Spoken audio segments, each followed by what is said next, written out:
Boa tarde a todos. Vamos fechar os nossos olhos, agradecer a Deus a oportunidade de estarmos aqui, reunidos no seu nome, e pedir a Ele que nos envolva no seu amor, que possamos colocar as nossas preocupações, os nossos medos em suas mãos, acreditando que tudo que nos acontece tem uma razão, que tudo é para o nosso aprimoramento, para a nossa evolução, e que possamos fazer dessa tarde de hoje uma tarde de aprendizado, podendo sair daqui mais caridosos e mais ricos espiritualmente.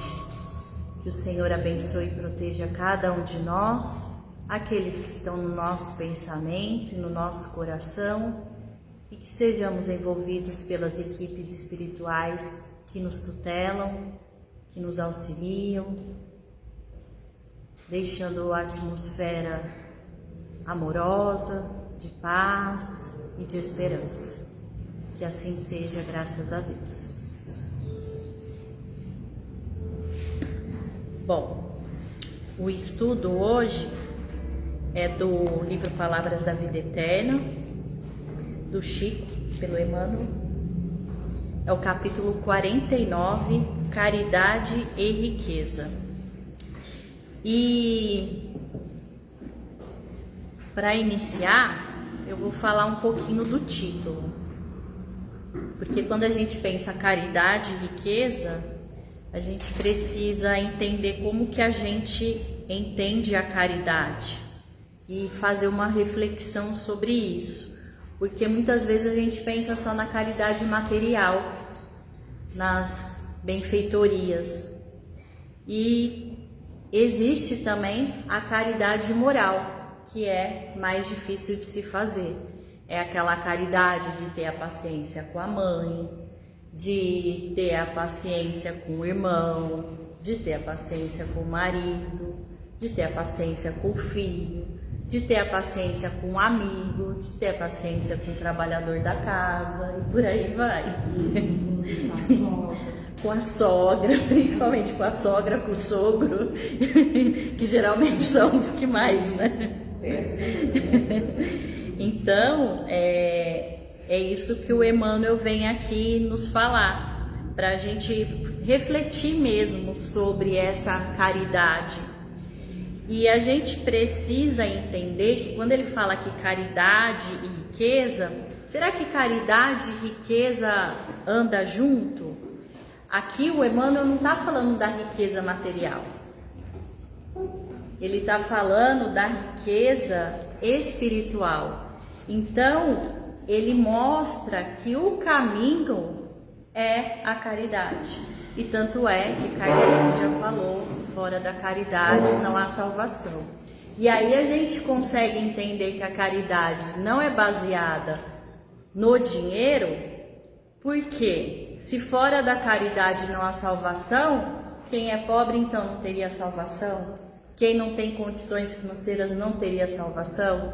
Então, é exatamente isso que o Emmanuel quer mostrar, que a caridade é moral, vem de dentro de nós, da nossa centelha divina, que é o amor. E a base da caridade é o amor.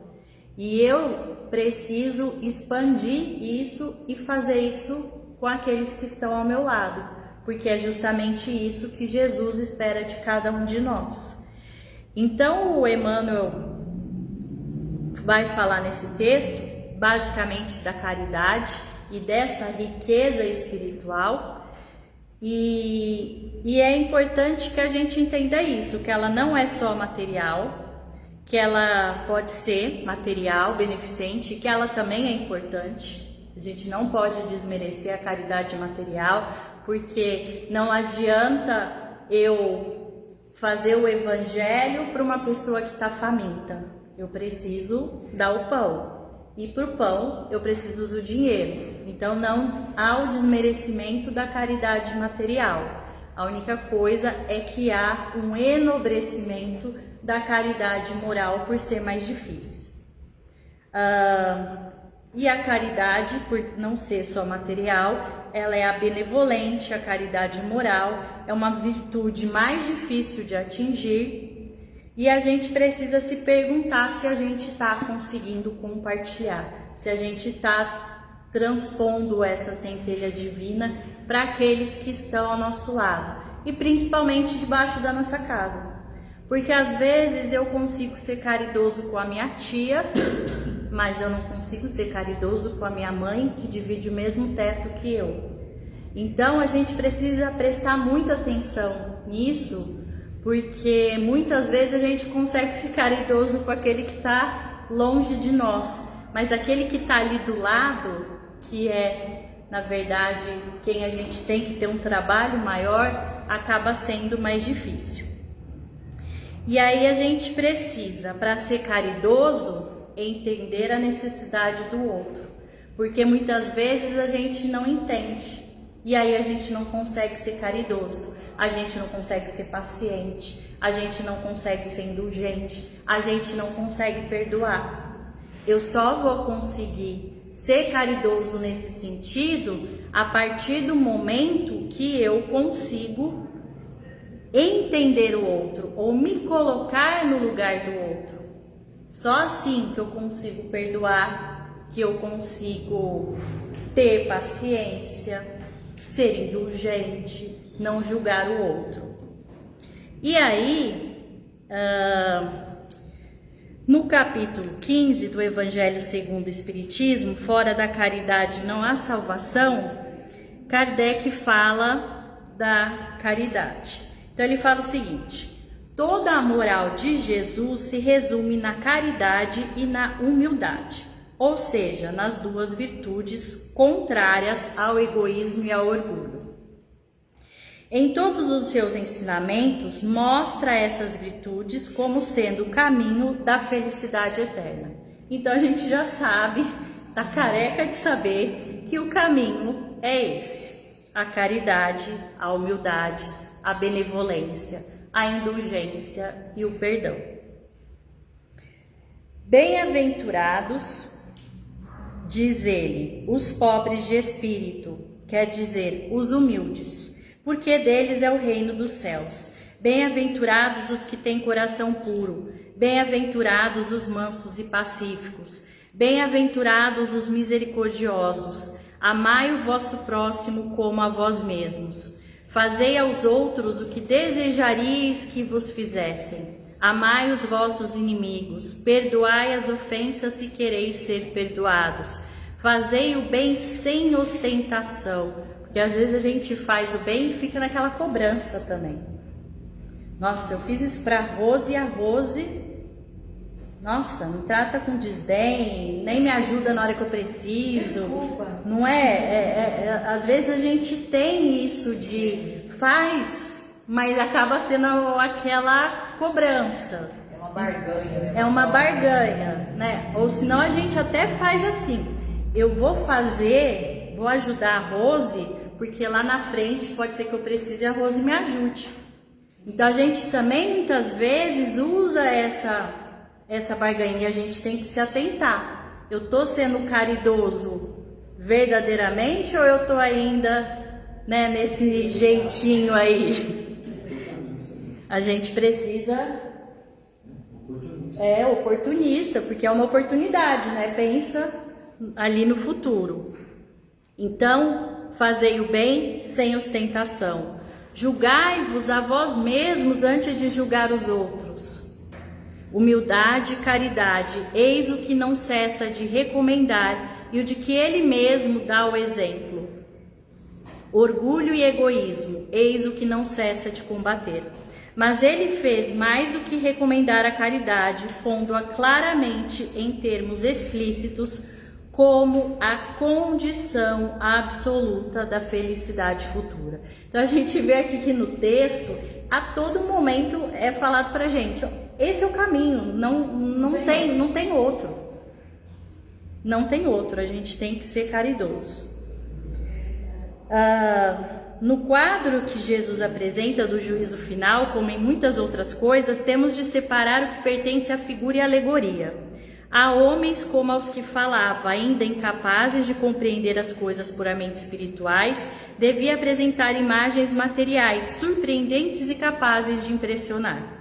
Para que fossem melhor aceitas, não podia mesmo afastar-se muito das ideias em voga no tocante à forma, reservando sempre para o futuro a verdadeira interpretação das suas palavras e dos pontos que ainda não podia explicar claramente.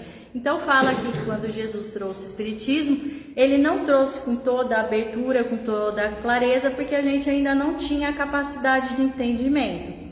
Então aí vem Kardec já trazendo mais um pouco de clareza, e Kardec deixa para a gente a mensagem de que mais coisas ainda vão ser reveladas de acordo com a nossa evolução espiritual. Mas ao lado da parte de acessório ou figurada do quadro há uma ideia dominante, a de felicidade que espera o justo e da infelicidade reservada ao mal. Nesse julgamento supremo, quais são os considerados da sentença? Sobre o que baseia a inquirição? Pergunta o juiz se foram atendidas estas ou aquelas formalidades, observadas mais ou menos esta ou aquelas práticas exteriores? Não, ele só pergunta por uma coisa, a prática da caridade. E se pronuncia dizendo, aqui ele está falando dessa passagem que ele coloca à direita aqueles que fizeram bem e à esquerda aqueles que não fizeram. Então ele fala, observa mais ou menos estas ou aquelas práticas exteriores. Não, ele só pergunta por uma coisa, a prática da caridade. Se pronuncia dizendo, passai à direita, vós que socorreste aos vossos irmãos, passai à esquerda, vós que fostes duros para com eles. Indaga pela ortodoxia da fé, faz distinção entre o crer de uma maneira e o crer de outra? Não, pois Jesus coloca o samaritano considerado herético, mas quem tem amor ao próximo sobre o ortodoxo a quem falta a caridade. Então aqui é naquela hora que tem uma pessoa que passa mal no deserto e ali passam sacerdotes que eram autoridades religiosas e deixam aquela pessoa no caminho.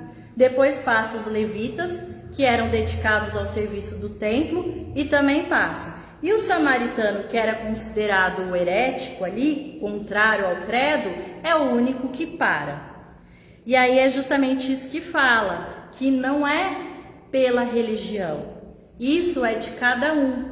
E Chico mesmo falava que valia muito mais um ateu caridoso do que um espírita que não fazia nada, um religioso que não fazia nada.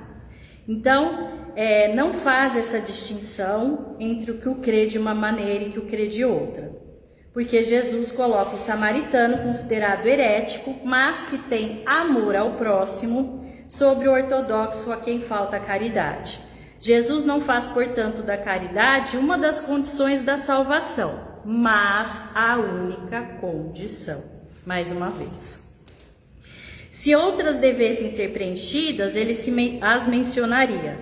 Se ele coloca a caridade na primeira linha entre as virtudes, é porque ela encerra implicitamente todas as outras. A humildade, a mansidão, a benevolência, a justiça. E porque ela é a negação absoluta do orgulho e do egoísmo. No Livro dos Espíritos, na questão 886, o Kardec fala sobre o verdadeiro sentido da palavra caridade, como a entendia Jesus. E aí é aquela colinha do BIP.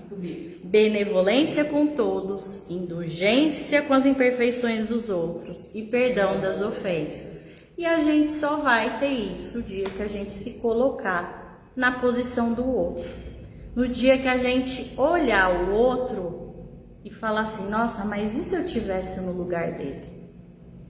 Eu ia querer ser perdoada, eu ia querer que não levassem a ferro e fogo. Então, é isso que o Emmanuel vem falar aqui pra gente, o Kardec fala também a todo momento, que a gente, para ser caridoso, a gente tem que sair um pouco da nossa posição, fazer uma caridade ativa, porque a caridade ela necessita de ação, senão eu vou ficar ali no neutro e quando eu não faço bem, né?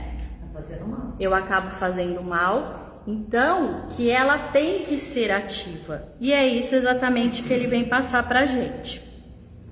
E quando eu li do Samaritano, eu lembrei de um filme que eu já falei aqui algumas vezes e vou falar de novo para ver se alguém aproveita o feriado de Ribeirão e assiste. É o Quarto Rei Mago. Esse filme, ele é uma lenda popularizada pelo escritor Henry Van Dyck em seu livro A Outra História do Quarto Rei Mago. Ele conta a história de Artaban, um sábio que vendeu tudo o que tinha para comprar 3 joias preciosas e seguir a estrela de Belém para adorar o menino Jesus. Então ele conta a história que teve os reis magos, os 3 reis magos que levaram até Jesus ali o incenso, a mirra, o ouro. Então conta como se fosse a história desse quarto rei mago. Ela é uma história fictícia, mas ela é muito bonita, porque ela é o maior exemplo de caridade durante o filme inteiro. E ele vende tudo que ele tem para comprar essas 3 gemas que ele quer levar a Jesus. E aí ele passa mais de 30 anos viajando, só que no caminho ele vai socorrendo os necessitados. E a hora que ele consegue chegar próximo de Jesus, já é a crucificação de Jesus. E aí eu não vou dar spoiler, vocês assistam, porque é muito bonito, porque Jesus fala com ele da cruz e dá o recado para ele de que ele deu o maior presente para ele fazendo aquela trajetória. Então é muito bonito esse filme, eu acho que todo mundo devia assistir, eu acho que tem no YouTube, é bem interessante. E mostra justamente isso, que é um espírito extremamente abnegado, caridoso, e que a todo momento ele se colocava nesse movimento, exercendo o verdadeiro sentido da caridade, amando o outro. Ele amava todos que ele encontrava no caminho, ele se colocava na posição do outro. Tinha indulgência, e aqui a gente vê, tanto no texto do Emmanuel, quanto a gente vai ver com Kardec também, que para a gente exercer a caridade, a gente precisa olhar para o outro, a gente precisa se colocar no lugar do outro, a gente precisa amar o outro como irmão, a gente precisa ser indulgente, a gente precisa elevar o inferior aos nossos próprios olhos, que era o que a gente estava conversando lá dentro, porque muitas vezes a gente acha que eu tenho que ser caridoso só com aqueles que são do meu meio. A gente esquece aqueles que estão abaixo, que são mais inferiores, ou monetariamente, ou espiritualmente, ou culturalmente. Às vezes a gente acaba criando barreiras e falando o seguinte: ah não, eu não preciso ajudar ele porque ele não tem necessidade, ou ele não está pronto. Então a gente muitas vezes estigmatiza o outro.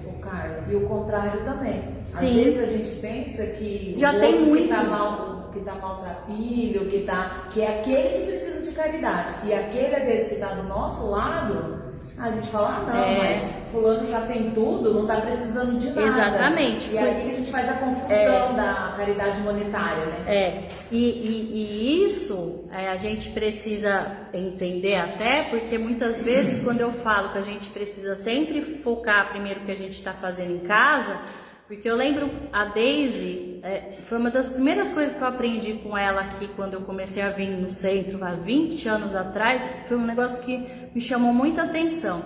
Ela falou assim, às vezes a gente vê uma pessoa lá longe ou da favela tal que está passando necessidades e a gente esquece de ver que dentro da casa da gente tem alguém. Às vezes é um tio, uma tia que está passando por necessidade, está precisando que você leve uma cesta básica. Às vezes é um funcionário que está passando um perrengue. Então, às vezes, a gente quer ser caridoso e fica longe e esquece de olhar aqueles que estão à nossa volta. Então a gente também tem que ter esse olhar, não pode esquecer, porque muitas vezes a gente acaba fazendo essas separações. Pode falar. Na época da pandemia, muita gente ficou dentro de casa, tudo. E nessa época eu perdi o emprego e estava necessitando de cesta básica. E aí eu não achava ninguém do meu bairro que ajudasse.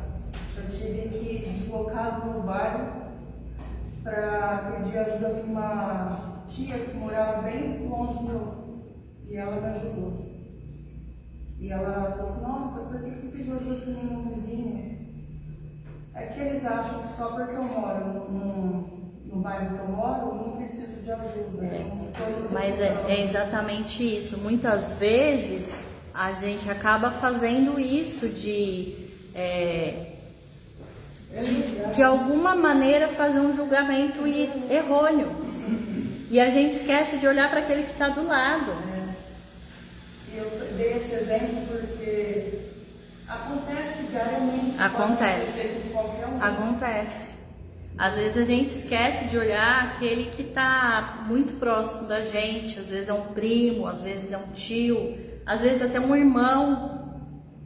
Então, assim, imagina, às vezes a gente não olha dentro de casa, então o vizinho não vai olhar menos ainda, né? E aí olha aquele lá longe que viu, não desmerecer nessa atitude de ajudar, por exemplo, que nem quando a gente teve aquele problema lá no sul, das enchentes, que o pessoal se mobilizou. Mas o que a Deise queria falar, quando ela falava isso, ela batia muito na tecla disso, não esquece de olhar debaixo do seu teto. Porque às vezes a gente começa a só fazer coisa fora e a gente esquece de fazer aquela caridade, que às vezes é estudar com o filho, às vezes é ter paciência com a esposa, às vezes é ajudar uma pessoa ali na sua casa que não está tendo condições. Então a gente precisa começar a ter esse olhar, por isso que o Emmanuel fala aqui, a gente olhar para o outro e ver o que realmente o outro necessita.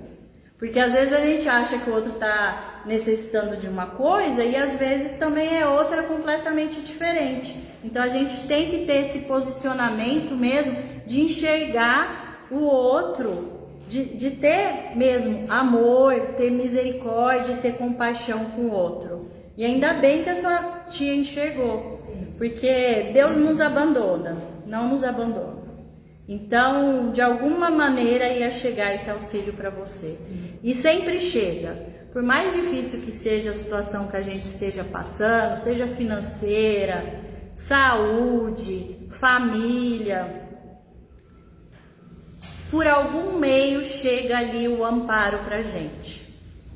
Se a gente então for um espírito caridoso, aí que chega mesmo, porque tem que ajudar, né, aquele pessoal que tá conseguindo ali fazer alguma coisa, né? Também te priva de problemas, independente da classe social. Não tem. Na semana passada, eu saí daqui pensando numa grande amiga minha. Eu vinha ligando para ela há algum tempo, ela não vinha me atendendo. E eu aproveitei que eu estava mais tranquilo, eu falei, vou lá na casa dela. E fui.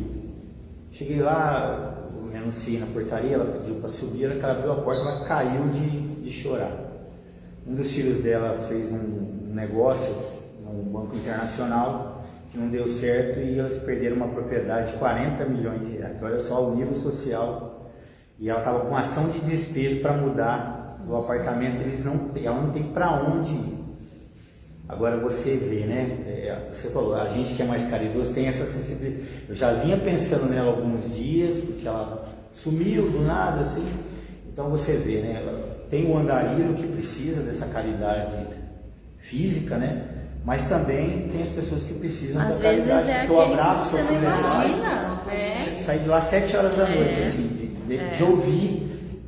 E você vai fazer o quê nessa? Mas a presença, né? De estar ali, de levar o abraço, é a caridade. Né? Às vezes.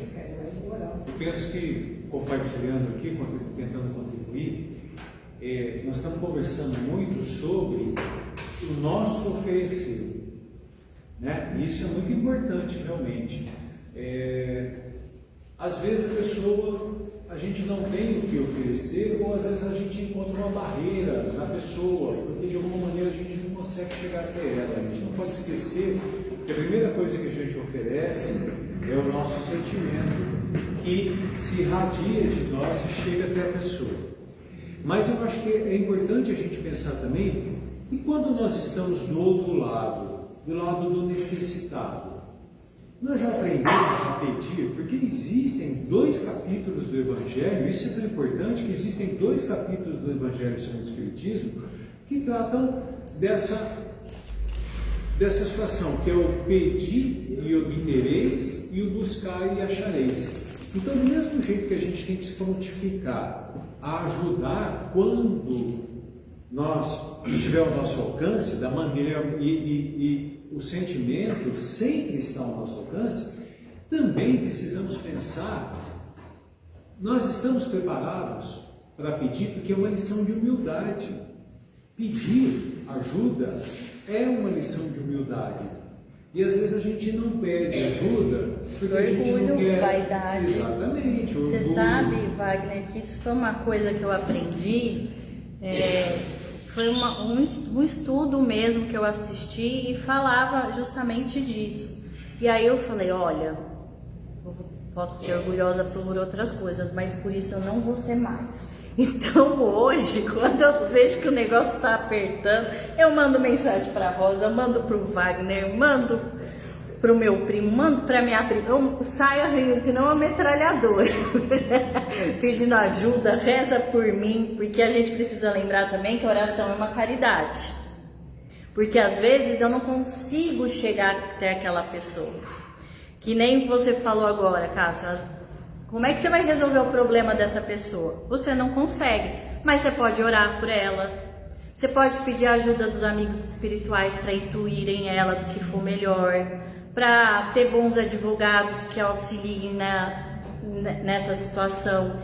Então, assim, a gente pode fazer uma oração, a gente pode fazer um bolo quentinho e levar para um vizinho que a gente sabe que não está bem. A gente pode sentar do lado da pessoa, só pegar a mão dela, porque às vezes, gente, é tudo que a pessoa está precisando. E a gente precisa entender que, infelizmente, a gente vive num momento que muitas pessoas estão desesperadas, porque estão passando por problemas muito grandes. A gente está num momento mesmo, né, de provas e expiações, que o planeta está em regeneração, então está tendo uma peneira. E as nossas provas realmente estão mais difíceis. Então não está fácil para ninguém. E aí, às vezes, uma mão que te segura é o que te impede de uma hora cometer uma loucura, uma barbaridade. Então a gente precisa ter essa consciência e saber que às vezes o que o outro precisa, às vezes é uma mão estendida, às vezes é um sorriso. Então, que a gente consiga entender que essa caridade vai muito além do dinheiro e de tantas outras coisas. Aqui eu fiz uns rascunhos que foram vindo na minha cabeça e eu fiquei pensando, porque a caridade é a alma da doutrina espírita e praticar o amor para sermos confundidos com verdadeiros cristãos. Esse é o nosso intuito, que a gente seja confundido mesmo com os apóstolos de Jesus. Hoje nós ajudamos muitas vezes o necessitado, mas a gente precisa lembrar que talvez amanhã nós sejamos os necessitados e vamos precisar que esses irmãos nos auxiliem, porque a moeda troca muitas vezes. Muitas vezes hoje eu ajudo, mas talvez também no passado eu já precisei e o outro me ajudou. Então também que a gente tenha humildade quando ajuda o outro, porque às vezes a gente está com débitos e débitos e débitos, e agora a gente está ajudando porque a continha ali estava alta. Oportunidade, né, gente? Uma oportunidade de quitar esses débitos que a gente tem. Então, para a gente ter sempre empatia, misericórdia, se colocar no lugar do outro, lembrar que a riqueza que o Emmanuel fala aqui é essa que flui da gente, essa moral baseada e ancorada pelo amor, que vai ser o apoio, o conforto, a atenção, a ternura, a amizade. E lembrando até do que a Iracelis comentou, às vezes a gente não precisa se aposentar, ganhar na Mega Sena, sobrar um dinheiro para ajudar uma pessoa. Muitas vezes é o sorriso.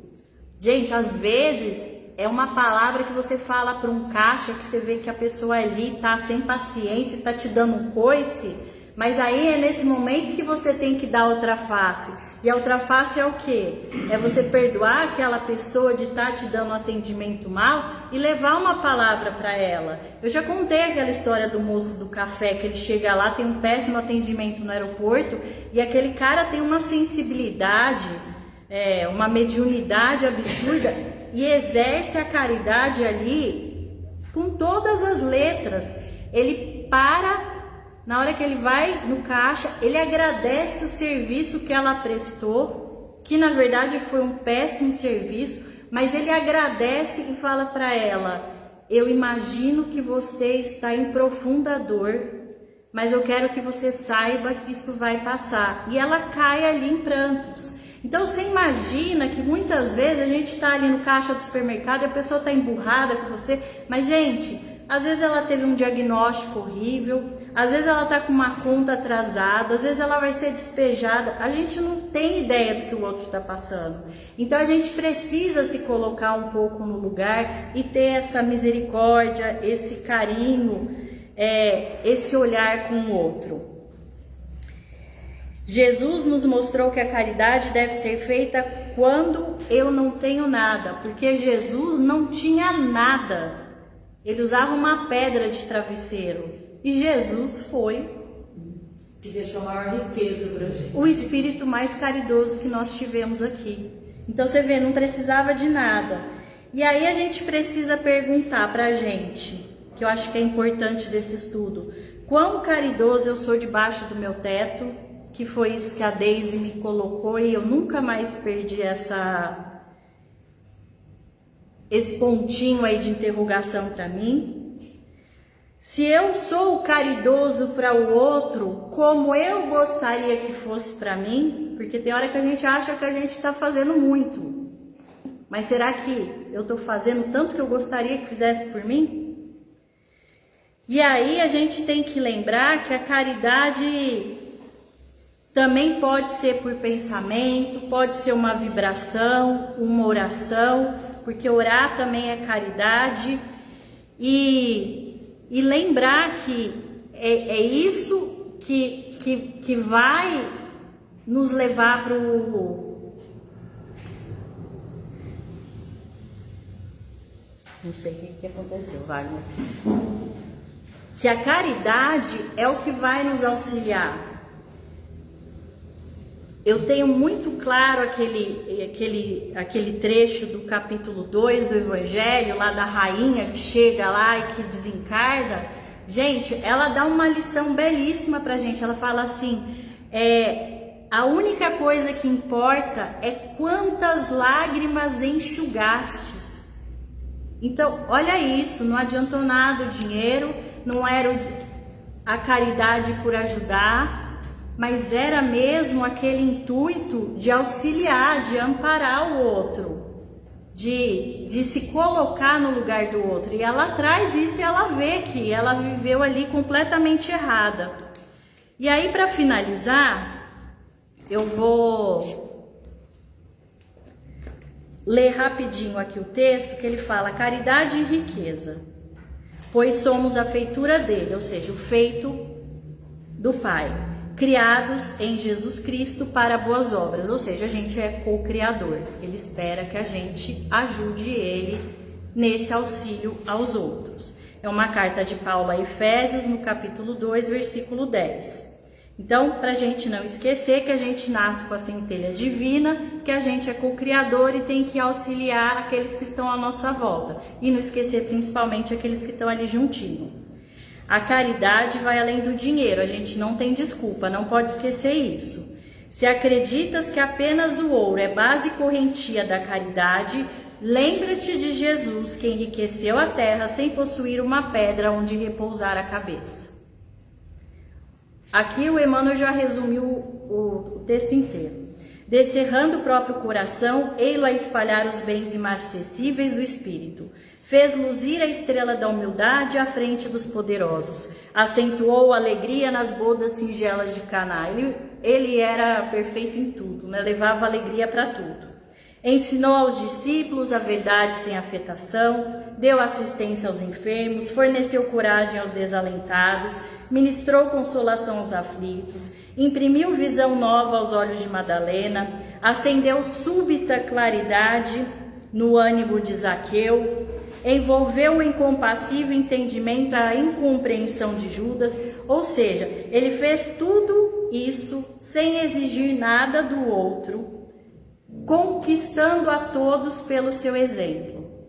E olha que interessante aqui, ele ajuda numa festa de casamento que está tudo bem, ele ajuda os enfermos, então quem está doente, ele ajuda quem está aflito, ele ajuda a Madalena, que era da prostituição, ele ajuda Zaqueu, que era milionário, ele ajudava a todos, ele não fazia que nem a gente que fala, fulano eu não vou ajudar. É isso que o Emmanuel quer chamar a atenção, ele ajuda Judas. Cercou de bondade o esmorecimento de Simão Pedro, endereçou bênçãos de compaixão à turba desenfreada aos pés da cruz, brindou o mundo com esquecimento do mal, retomando-lhe o convívio depois do túmulo. Recorda, pois, que também podes distribuir das riquezas que fluem de ti próprio. Então não tem desculpa. Cuja aquisição é inacessível à moeda comum. Então isso vem da gente, da nossa centelha. Oferece aprovação e estímulo ao bem, apoio e conforto à dor. Estende ternura e simpatia, concurso e fraternidade. Espalha compreensão e esperança entre aqueles com quem convives e recebe com gentileza e bondade aqueles que te procuram. Até porque a gente precisa lembrar que quando a pessoa procura, gente, talvez a pessoa tenha feito um sacrifício para te pedir ajuda. Então, a gente na verdade a verdadeira caridade era se a gente se antecipasse. O Jerônimo Mendonça, que é aquele o gigante deitado, ele falava que ele tinha uma mediunidade absurda. Então ele pegava e estava lá na casa dele, aí ele falava assim: nossa, Iraceles não tá bem. Ele ligava lá para Iraceles e falava: Iraceles, eu não tô bem. Ele invertava, lê um trechinho do evangelho para mim. Aí Iraceles ia lá e abria no que ela precisava, né? E aí ele agradecia a ela, mas agradecia, e aí a Iraceles ficava bem. Então você vê, ele se antecipava e ainda mudava o jogo, ele falava que ele que não estava. Você vê, né? Ele fazia o outro achar que ele que estava sendo caridoso. Espalha compreensão e esperança entre aqueles com quem convives e recebe com gentileza e bondade aqueles que te procuram. Não aguardes sobras na bolsa para atender aos planos da caridade. Lembra-te de que o amor é inesgotável na fonte do coração e que Jesus, ainda hoje, com Deus e com o amor, vem multiplicando dia a dia os eternos tesouros da humanidade. Ou seja, Deus trabalha até hoje, Jesus também. Para finalizar, eu vou lembrar de novo para vocês assistirem o filme A História do Quarto Rei Mago nesse feriado, tarefa de casa. E a segunda tarefa de casa que eu vou passar para vocês, porque hoje eu acho que devia ter um mentor ali que era professor. Falou assim: vai para passar a tarefa. É a hora que vocês saírem daqui, a primeira oportunidade que vocês tiverem de fazer caridade, que vocês façam. Sim, senhora. Vamos tentar fazer isso todo mundo. Não ir para trás, mas fazer aquela caridade ativa. Vamos prestar atenção. Quem que vai ser o primeiro que a gente vai precisar ser caridoso? Era isso que eu queria trazer para vocês. Espero que a gente consiga colocar isso no nosso dia a dia, porque o Emmanuel falou aqui 550 vezes, o Kardec mais 930, que fora da caridade não há salvação. Então a gente precisa aprender a ser caridoso, tá bom?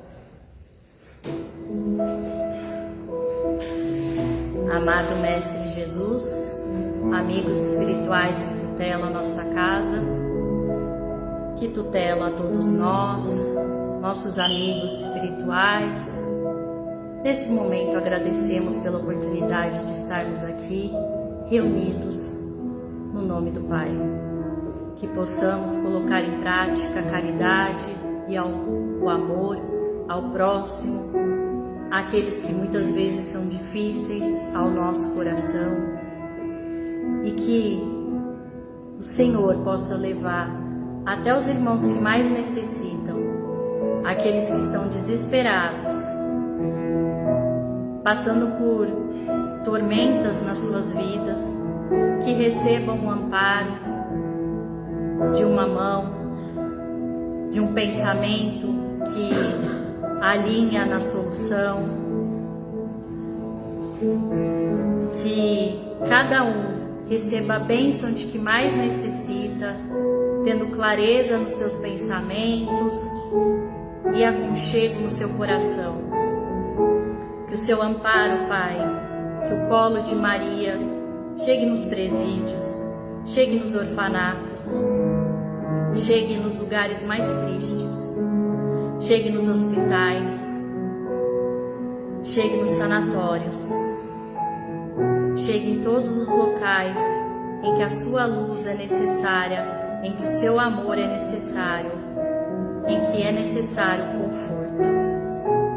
Peço ao Senhor neste momento que olhe por cada um dos irmãos que estão aqui, aqueles que se livraram de alguma dificuldade, que nesse momento possamos agradecer, aqueles que estão passando por alguma dificuldade, que estão com dor, com sofrimento, com tristeza, que sejam amparados pela espiritualidade amiga, que as equipes de Dr. Bezerra de Menezes e Eurípides Barçanufo possam ir nos leitos dos hospitais, nas casas em que temos irmãos com problemas com droga, e que todos recebam o amparo e a proteção necessária.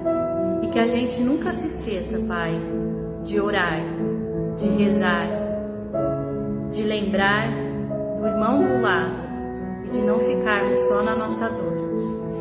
Nos abençoe e nos proteja, Senhor, e nos ajude a ser cada dia mais caridosos e amorosos com aqueles que estão à nossa volta. Obrigada por tudo, Pai. Obrigada pela vida de cada um desses irmãos que estão aqui hoje. Que eles sejam amparados no que mais necessitam. Eles e aqueles que estão no seu coração e no seu pensamento. Que assim seja, graças a Deus.